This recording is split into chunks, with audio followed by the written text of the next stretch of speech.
नमस्कार दोस्तों, मैं योगी सनन मिश्रा आपका स्वागत करता हूं। फिर वही कमर दर्द के लिए कई लोगों का फ़ोन आया। कई लोग बोले कि हमें लेटने की क्रिया में भी कुछ कमर दर्द के लिए बताया जाए। आइए आज हम लेटने की क्रिया में कमर दर्द को किस तरह से कमर दर्द में आराम पाएँ, इसके लिए कुछ आसन व्यायाम आपको करके बताते हैं। दोस्तों, हम घर में भी अगर लेटते हैं तो कैसे लेटा जाए, सबसे पहले इस क्रिया को जान लें। यह बहुत बड़ा कारण होता है हमारे कमर दर्द के लिए। अगर सही पोजीशन से हम लेटेंगे नहीं घर में तो आपको कमर में दर्द हमेशा बना रहेगा। किस तरह से लेटना चाहिए? हमेशा बाएं करवट दोनों हाथ का सपोर्ट लेकर के तभी लेटें और हमेशा दोनों हाथ का सपोर्ट लेकर के बाएं करवट से ही बैठना चाहिए। अगर आप ऐसा करते हैं तो आपको आजीवन कभी कमर में दर्द नहीं होगा। अगर आप सीधे आप एकदम डायरेक्ट उठते हैं तो हमेशा आपको कमर में दर्द बना रहेगा।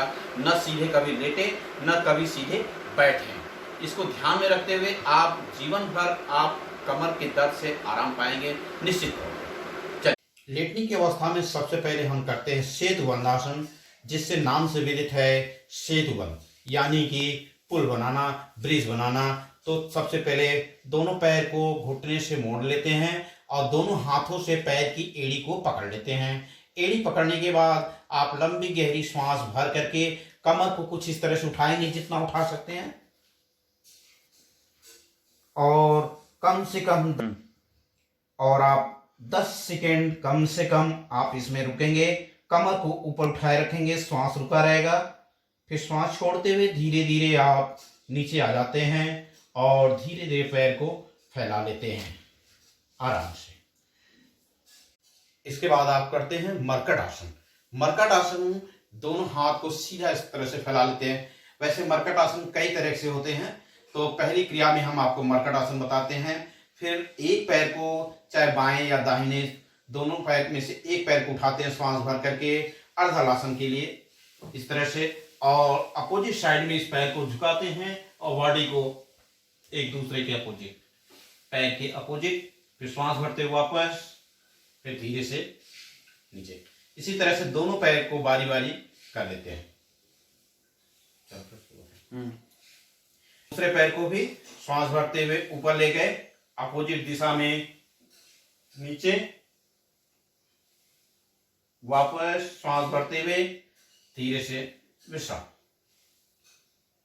दूसरी क्रिया में आप मरकट आसन करते हैं। दोनों पैर को घुटने से कुछ इस तरह से मोड़ लेते हैं और मोड़ने के बाद दोनों पैर एक साथ एक ही दिशा में हाथ को इस तरह से फैला लेते हैं कंधे के सीध में। चेहरा सामने बना रहे, चेहरे को इसमें बिल्कुल ही न घुमावें। यह भी कम से कम 10 बार जरूर कर लें।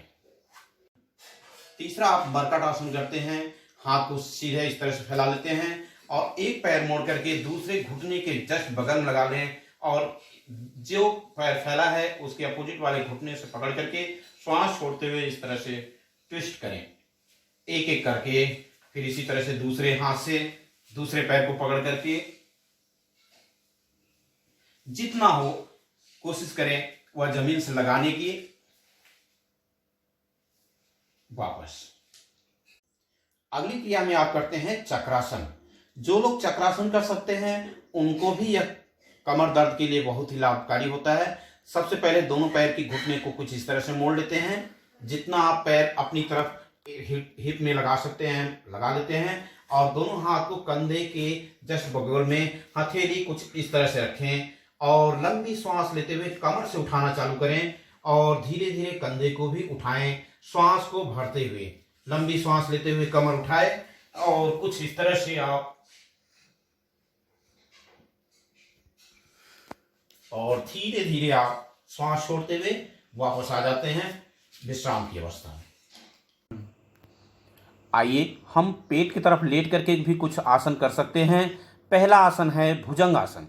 भुजंग आसन के लिए दोनों हाथ को कुछ इस तरह से कंधे के नीचे रख लेते हैं और पैर मिला रहे, हल्का सा बहुत हल्का सा पैर खुला रहे और लंबी गहरी श्वास लेते हुए आप ऊपर उठते हैं। कोशिश रखें कि नाभि आपका न उठे और छत को देखें, ऊपर आकाश को देखें। जितना आप ऊपर देख सकते हैं गर्दन को ऊपर उठाए रखें, श्वास रुका रहे फिर श्वास छोड़ते हुए धीरे धीरे आप नीचे मकर आसन में लेट जाओ।